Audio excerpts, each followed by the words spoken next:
Is peace finally coming to Afghanistan? The US and the Taliban sign a deal aimed at ending 18 years of war, but the government in Kabul is not involved. So, can this agreement last? And will the Afghan people's rights be protected? This is Inside Story.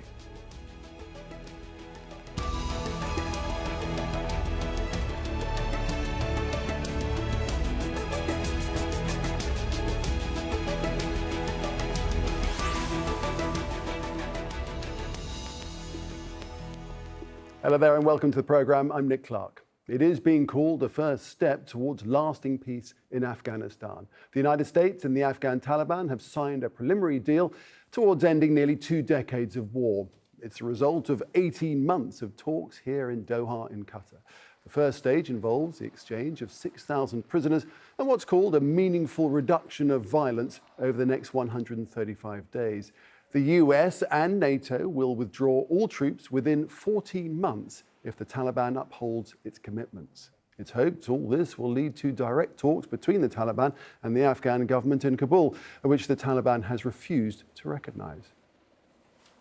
We're just at the beginning. Furthering the cause of peace will require serious work and sacrifice by all sides. The United States, the coalition, the Taliban, the Afghan government, other Afghan leaders, and the Afghan people themselves to maintain the momentum needed to reach a comprehensive, inclusive, and durable peace. Well, tens of thousands of people have been killed since the US-led invasion began in 2001. Hoda Abdulhamid has been looking at how people in Afghanistan feel about the agreement. It's a momentous time for Afghanistan. Many still in disbelief that what had been unthinkable is happening. The US and the Taliban agreeing with each other. Mohammad Aziz is upbeat. This has been the most peaceful week Kabul has seen in years. We can go out of our homes without any fear of anything. So it's been a good week? Yeah. The agreement is between the American and Taliban, but it will be that will have lots of effects on Afghan people because the security of Afghanistan is in the hand of the Americans. But outside of Kabul in Jabal Siraj, Shukr Muhammad wonders about his future. He has mixed feelings. The Taliban ruled here before, so he knows them well. It's bad. If the Taliban come back, I won't be able to run my business. They forbid music. I will have to leave the country. For the past 40 years, foreigners didn't let us live in peace. That's why the country is in this situation. It's maybe better if they leave, but there will be no peace with the Taliban. It will be worse. I'm scared. The war has been devastating for Bibi Gul. Her husband, a soldier in the National Army, was killed in a suicide attack in her home province of Laghman. Then another 4 members of her family died in another attack. Being a widow with 7 children is tough. They help out by polishing shoes on the streets or begging in the market. We've never had any help from anyone. It's a miserable life. My sons collect trash so we can burn it in the stove. The foreigners must stay. I haven't seen anything good from the government, and the Taliban destroyed our lives. It's because of them that we became beggars. It's humiliating. Only the foreigners can help us. The Taliban controls nearly half of the country, mainly rural areas where most of the war against American troops unfolded. People have been told that they will fully withdraw soon, and there's a sense of victory.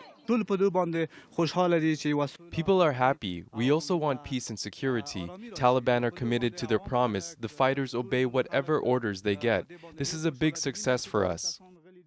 Back in the city, Zainab Mayer is worried. She was born as a refugee in Iran. Now she's a university student, part of a new generation full of aspirations. Everybody knows that Taliban's, their ideas, like how limited and close-minded they are. And if they come to the government, like officially, they can implement their limitations.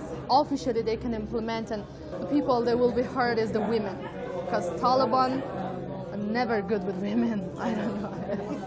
The people working in the government or officials, they do not have peace between themselves. And I don't think if they're going to have peace with someone else like Taliban.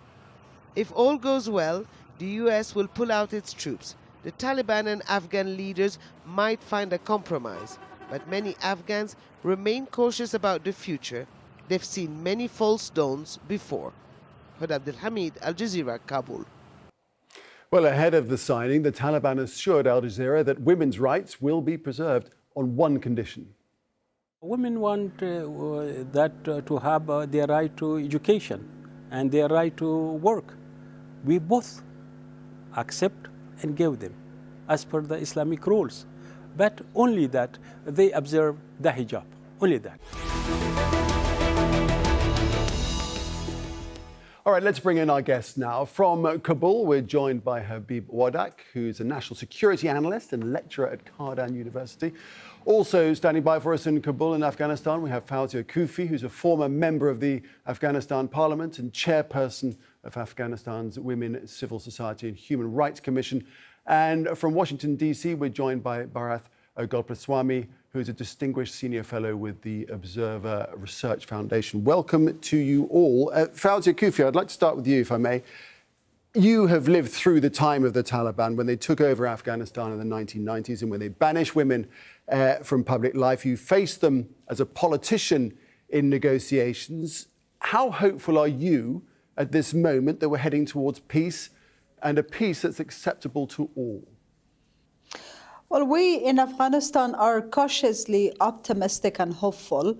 I'm saying cautiously because the people of Afghanistan, the political community, the civil society, and people from across walks of life are fed up with the 4 decades of war, which Afghans have paid the major price for it. In the meantime, this is the hope. If this war ends and if peace with dignity and justice prevails in Afghanistan, I think this is what people of Afghanistan expect and desire and deserve. In the meantime, we are cautious because given the Taliban regime and their especially attitudes towards civic rights and particularly for women's rights, we are concerned, we are worried that probably some of the gains we have had in the past 18 years with all the problems. It is not a perfect situation. I'm not claiming that women of Afghanistan enjoy all the freedoms, but of course nothing to compare with the Taliban regime. So we are worried that some of the gains we have had in the past 18 years probably will be compromised. This was the reason I actually participated, to ensure that women's rights are not a matter of compromise with the cost of peace. OK, well, we'll come on to that more in a little bit. But first, Habib Wardak, a piece of dignity and justice, says Fawzia. 4 decades of war and distrust. How do you overcome that? Well, the way I look at it personally, when you have about 250 to 300 coffins being sent out to Afghan families across the country, be it in rural Afghanistan or urban Afghanistan, these civic rights most of the time come across very cosmetic because they happen to be in urban Afghanistan. My personal conviction is that once these rivers of blood finally stops, everything can be worked to, be it women's rights, be it civic rights, be it freedom of speech.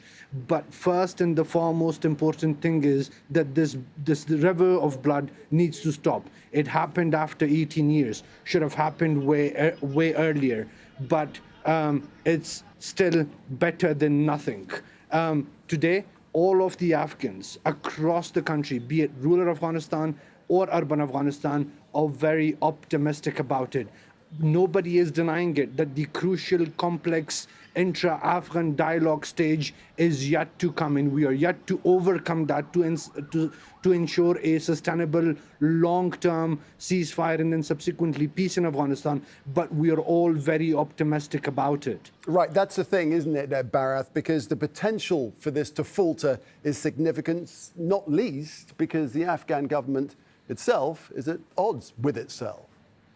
Well, I mean, I think the first and foremost was the intra-Afghan dialogue, which we said, and we're going to we've strongly encouraged, we meaning the U.S. has strongly encouraged to come to a peaceful resolution on what the intra-Afghan dialogue must look like. And all these months through the negotiations, that was one of the major sticking points. And finally, where we reached with that with the Taliban, and suddenly we have divisions among the Afghan political elite about what that government might look like and who is the government in charge that the Taliban will need to engage with and talk to.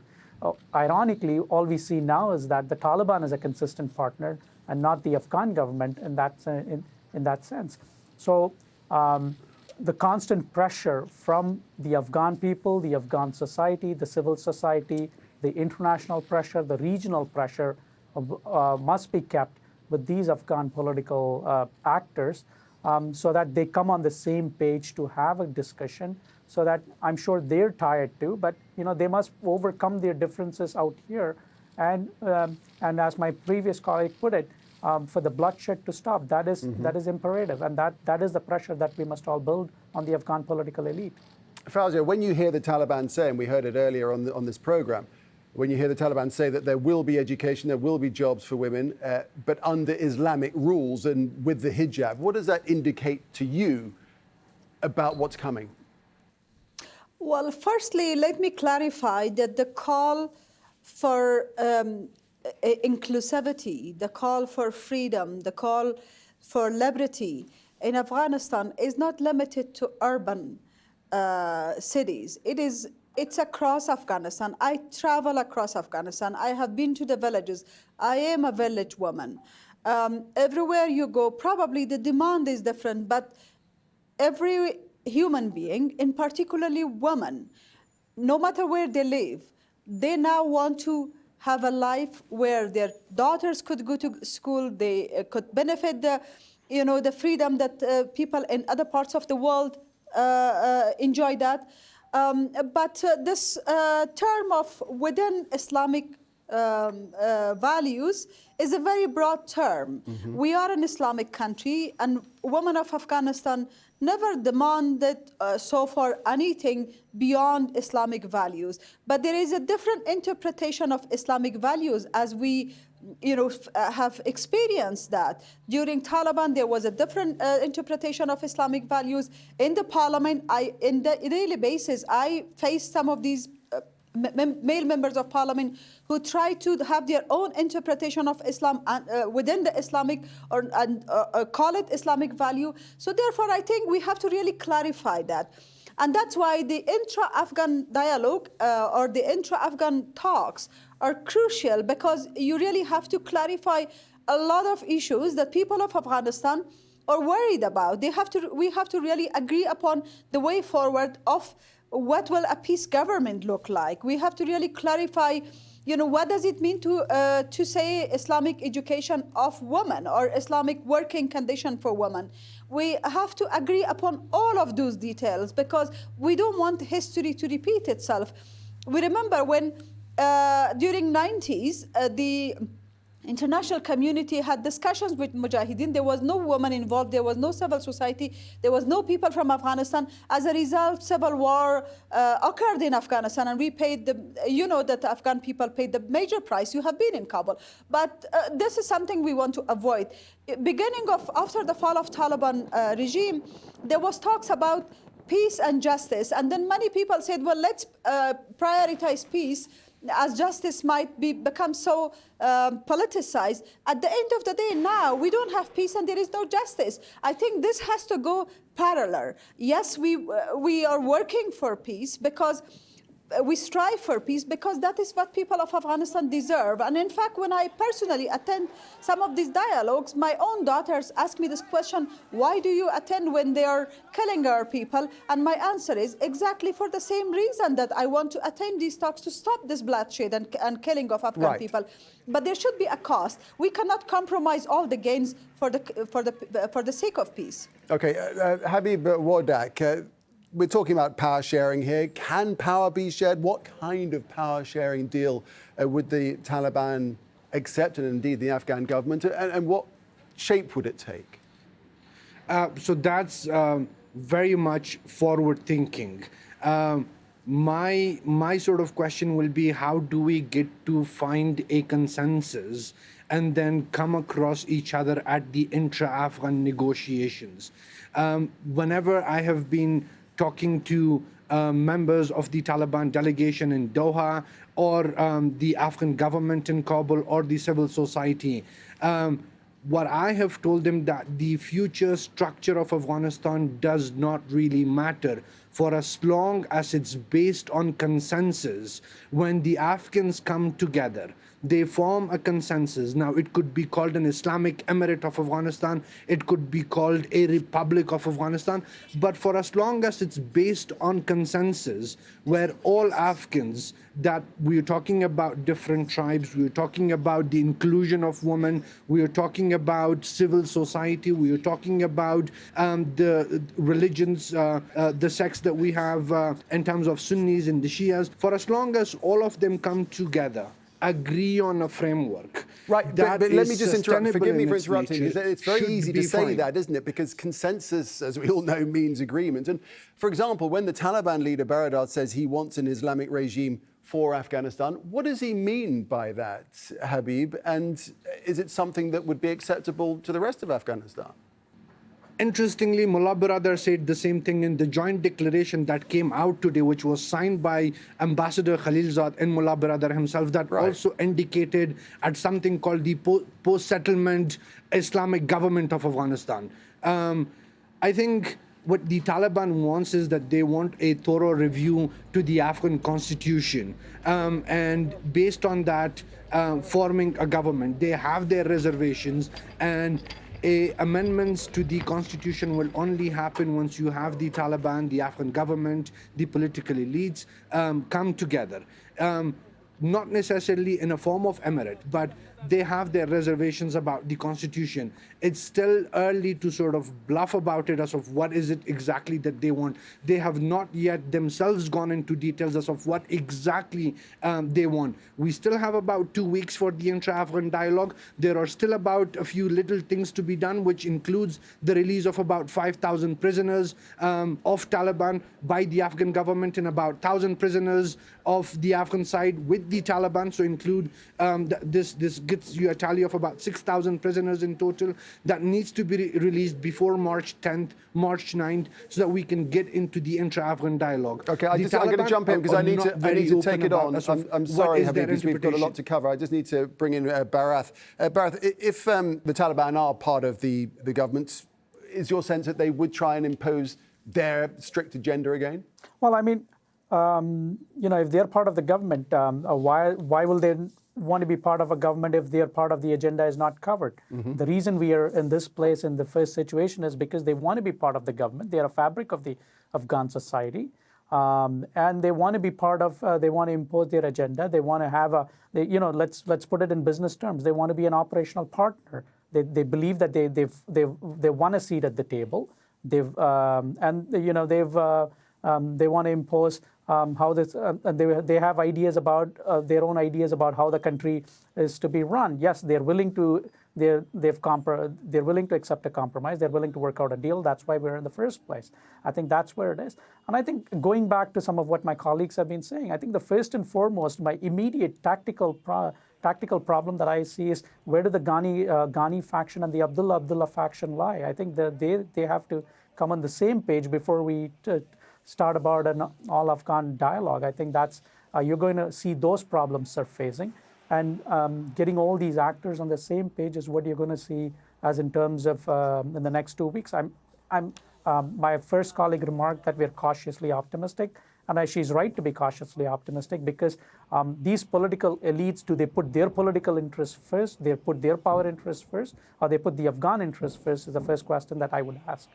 Yeah, and the thing is, Barath, the Taliban are in a strong position because they control more territory now than they have done at any point since 2001, don't they? Yes, statistically speaking, and by going by the reports, that's what we read, that's what we assess, and that's what we understand, and that's what all the evidence and indicators point out to. They control more territory. I mean, at the end of the day, we are, like the U.S. policy was not negotiating with the Taliban, but we are negotiating with the Taliban today. So, there is so if those indicators are right, then that's where we've arrived at we know that that's where the problem is, and that's why we're talking to them. Fawzia, do you want to come in there? Do you think people in Afghanistan trust the Taliban?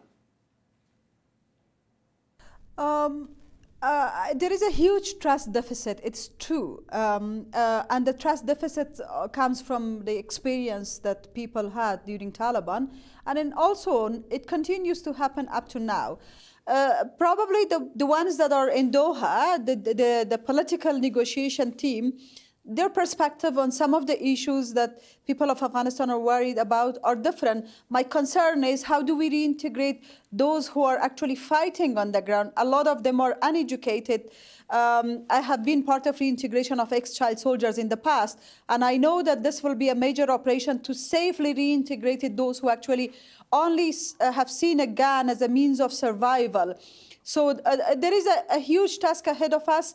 I think now it's time in Afghanistan internally to create a consensus politically, because this united political community in Afghanistan will put Republic of Afghanistan in a weaker position. And I think it's time for the political leaders, the two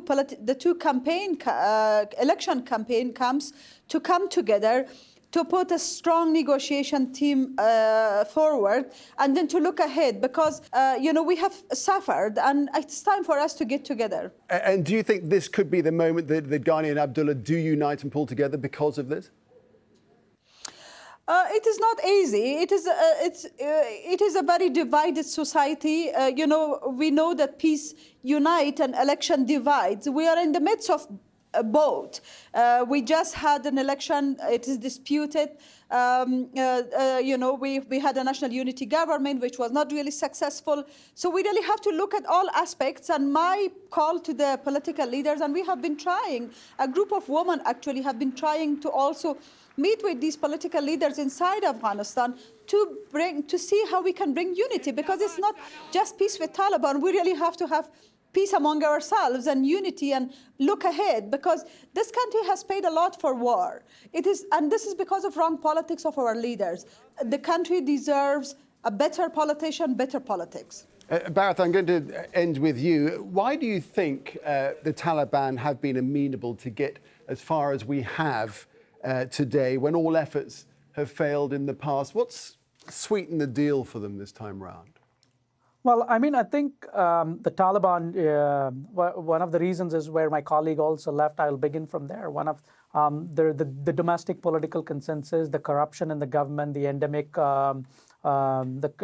corruption amongst the political elite, and the division and confusion, incoherence, and at many levels incompetence as well. So these have contributed on the political level. The other end of it is also the U.S. Many of the policy choices and the war fighting tactics where the Taliban have shown they've been on the military level, they've shown that they're more successful. At the end of the day, U.S. is fighting 8,000 miles away from a land where it does not fully understand the terrain. The third thing that's largely uncovered is the role of regional actors out here.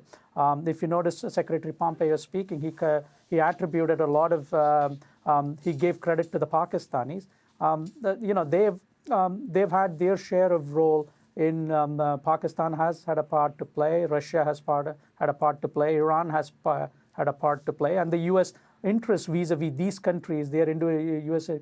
interests with Russia, U.S. interests with Iran, and U.S. interests with Pakistan have contributed to the Taliban success. So, that's where that's perhaps where Taliban has come out ahead in this whole scenario. Right. Well, it's going to be very interesting to see how this unfolds in the crucial weeks, months, and indeed years ahead. Thank you very much indeed to our guests, Habib Wardak, Fawzia Kufi, and Barath Gopalaswamy. Thanks very much indeed. And thank you too for watching. You can see the programme again anytime by visiting our website, aljazeera.com. And indeed, for further discussion, just go to our Facebook page. That's facebook.com/AJ Inside Story. And you can also join the conversation on Twitter. Our handle is @AJ Inside Story. From me, Nick Clark, and the whole team here, it's goodbye for now.